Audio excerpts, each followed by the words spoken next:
if you are very like me, knew from day one of medical school that you wanted to go to the US for your residency, this is the question for those people only. Because if you're still considering and you're not sure, and it makes no sense to start this journey if you're not sure, just to be like, oh, on a side note, I'm going to do USMLE, but I'm also going to give NEET, but I'm also going to give PLAB. You can't do that. You have to be sure that you want to do US.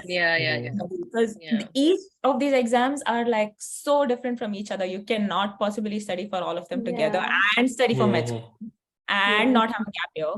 So if you are planning to give step one, especially now that it's pass or fail, step one is a pre-critical exam. So the best time to give step one is after your first year, because you have the same subjects, first year and second year maybe, so that you have some clinical exposure, because it's also clinically oriented, the questions.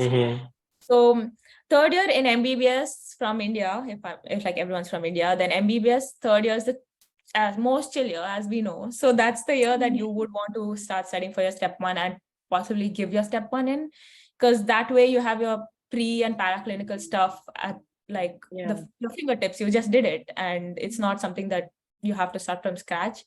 And trust me, like USMLE is going to help you in your MBBS. It's not the other way around. Like your MBBS studies are not going to help you in USMLE. So USMLE is going to help you in your MBBS.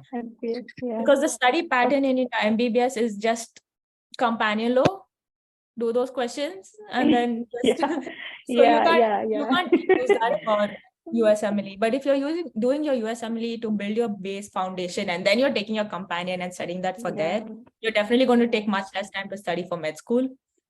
So if you have time, if you're in third year, you're in second year, then definitely start step one in third year and try to finish it. And then step two would be good to do an internship, because it's the same things that you're doing in your final year. So finish your final year. Please don't try to do any steps in your final year. Like I get these questions from 100 people. You can't. You can't give your best on either side then. So you want to give your best in USMLE, you want to pass medical school with good grades. You can't do both. You have to focus on one of them. You're human. So you can definitely study on the parallel for step two when you're studying for final year. But unless you're like very, very, very confident, you have photographic memory or something, don't try to like be like, I'm going to do everything in final year so that I don't have a gap year. So give your step two after final year, in the beginning, in the middle of internship, so that then you can take your extensions and go on your rotations.